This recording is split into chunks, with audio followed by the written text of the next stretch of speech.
Welcome to the Choose on Purpose podcast, where leaders live with intention. I'm your host, Becky Ploutz, and today's episode is all about reflective renewal, and it's part two in this two-part series. This is all about celebrating, releasing, and preparing for your next becoming. And I want to say congratulations for taking the pause. I hope that you listened to last week's episode where we intentionally were slowing down so that we can rise stronger. And this part two for our theme of reflective renewal is going to be really great to bridge that. Okay, so I want to help bridge the gap between the year you've lived and the woman you're becoming next. So let's dive in. Here we grow.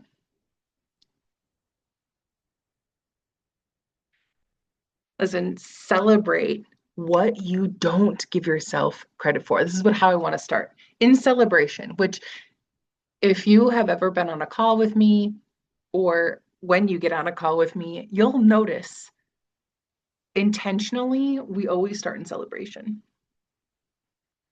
That 17 seconds of positive, energizing, joyful, uplifting energy that we bring matters. So, what are we not? What are you not yet giving yourself credit for? I want to celebrate you for that. Right? This episode is for the woman who feels worn out, overstretched, stuck in that holiday hustle or rush, right?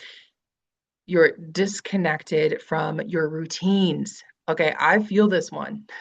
I feel very disconnected from my regular routines that I've been pivoting and massaging to be a little bit different in this season of feeling like I don't want to go outside and I'm pushing myself to move in different ways so that it doesn't get neglected. Okay.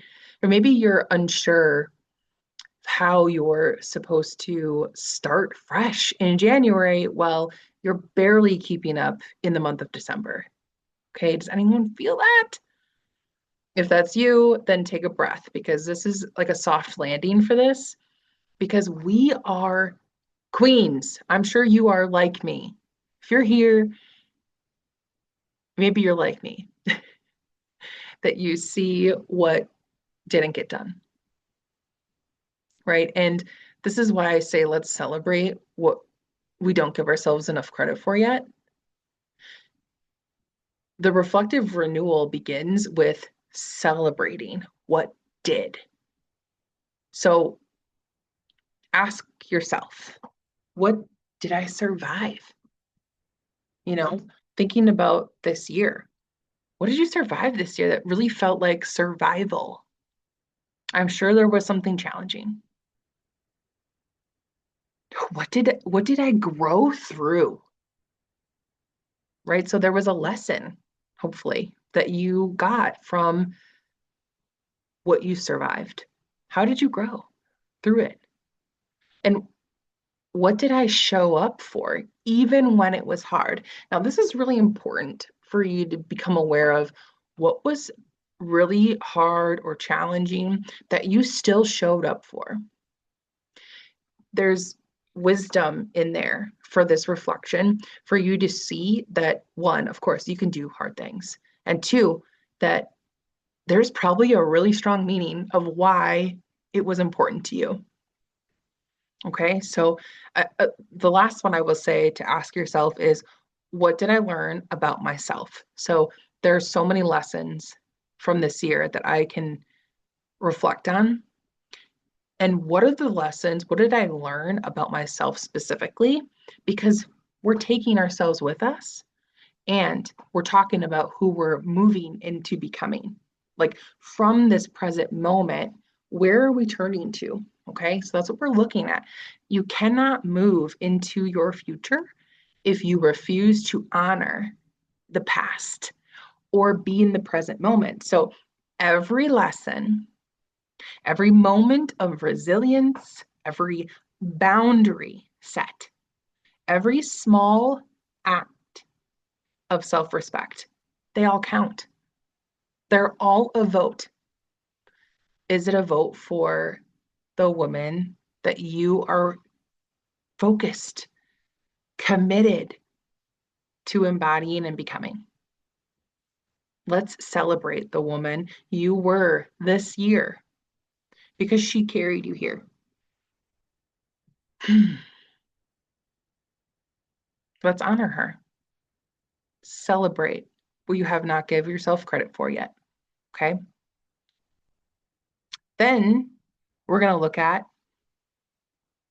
releasing what we don't need to bring with us into the new year, right?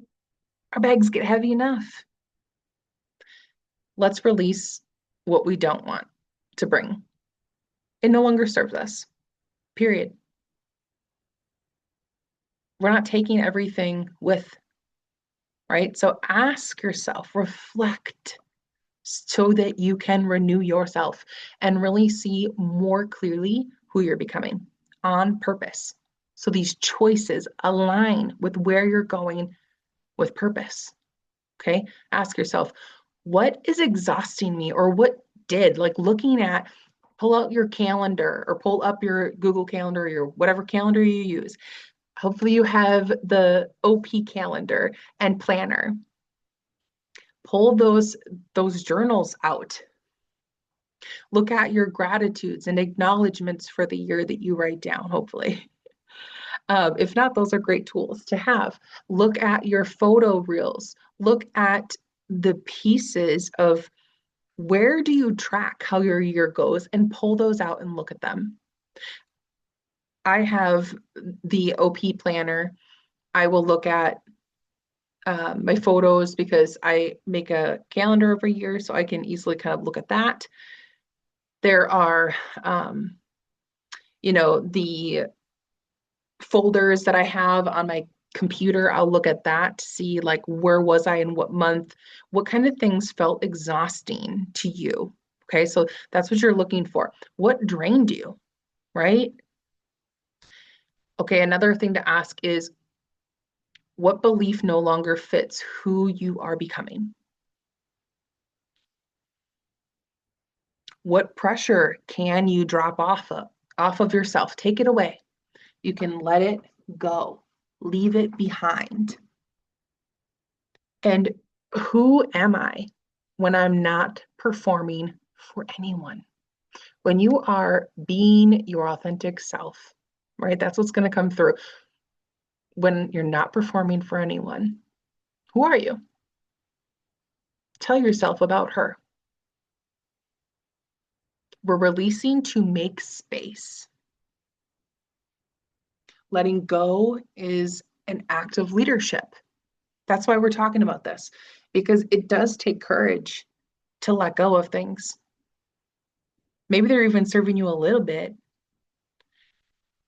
but, and, and letting go of that thing that's only serving a little bit is holding you back from serving on a higher level that the people in your community, the people in your family, you yourself also, that letting go of that thing, that space, that event, whatever it is making space for you to be more of who you're called to be, you're meant to be, you're created to be. And this is preparing you for new growth, right? So this is the part where you get to reconnect to your future self, not the version of you who needs to do more. No, no, no, no, no, no, no. The version who is more grounded, who has more peace. There's more intentionality and more alignment. Yeah. We want that version, that future for your growth. Ask, what does she need from me now? Okay, because maybe it's boundaries. Yeah, boundaries is the big one. When we can say no powerfully to the things that we know are out of alignment, right?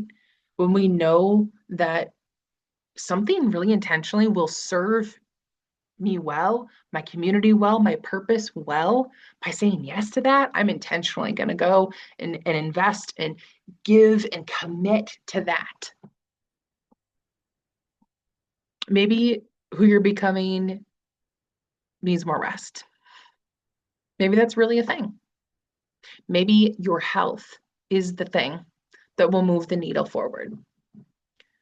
Maybe it's connection, not just your loved one, but maybe new people, getting around a higher level of people who are also committed to growth and expansion and becoming their next level self as well.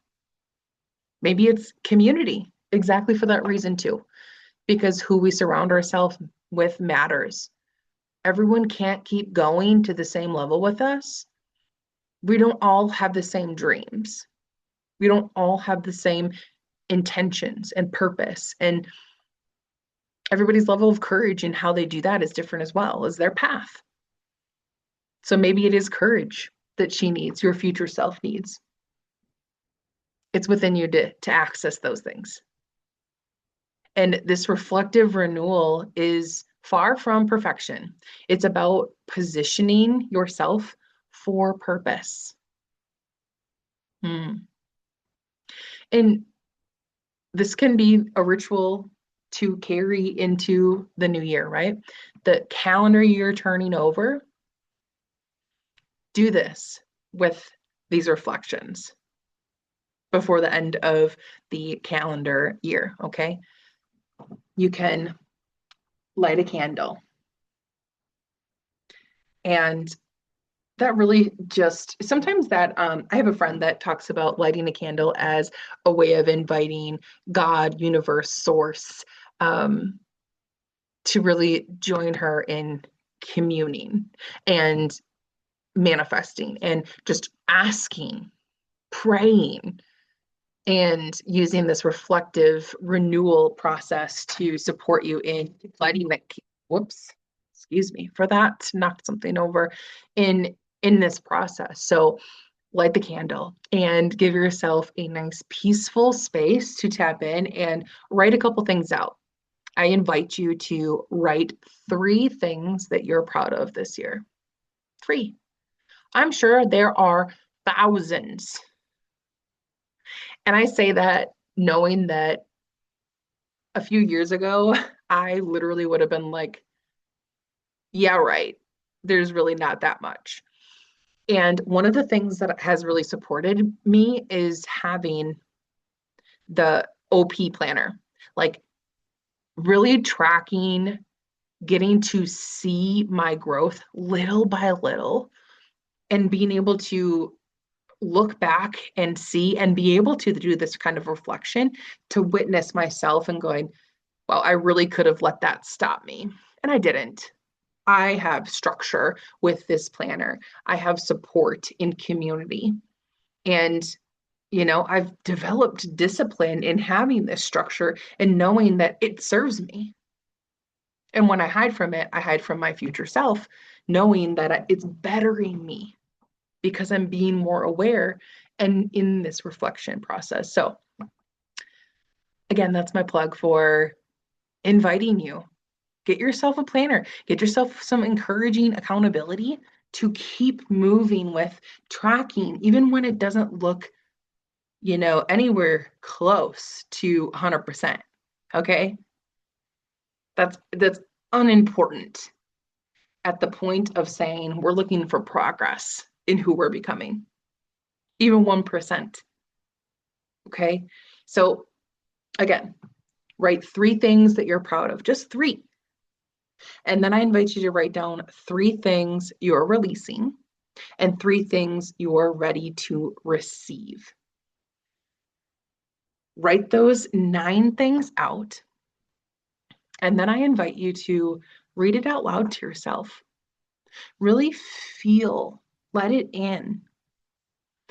This is how you step into the next version of yourself with more compassion, more clarity, because this is far from pressure. It's about the presence of acknowledging and recognizing the progress you've made for yourself and how much more can be there when that's what you choose. If you want to walk, step, move into the new year with more clarity, community, and confidence, if you want to feel supported as you grow deeper into yourself and who you're becoming, and if you want a space where your leadership, your intuition, and your heart are honored, then join me in the OP Planner experience. You can do a 6-month group coaching or a 12-month group coaching for the best savings and bonuses. Those planners get delivered to you once a quarter. I have a weekly accountability call specifically with the people who are in this container to continue to hone in on where you're growing in the week, giving you that direct support. This is where the deep soul level growth happens. Okay, this is where you are guided, held, and really celebrated as you're evolving. We're walking this together. And where reflective renewal turns into intentional, empowered action. Come where your future self is waiting. Come be supported. Come level up on purpose. Thanks for listening to the Choose on Purpose podcast. I'm your host, Becky Ploutz, your confidence catalyst. And until next time, love yourself, live fearlessly, and do all things with purpose.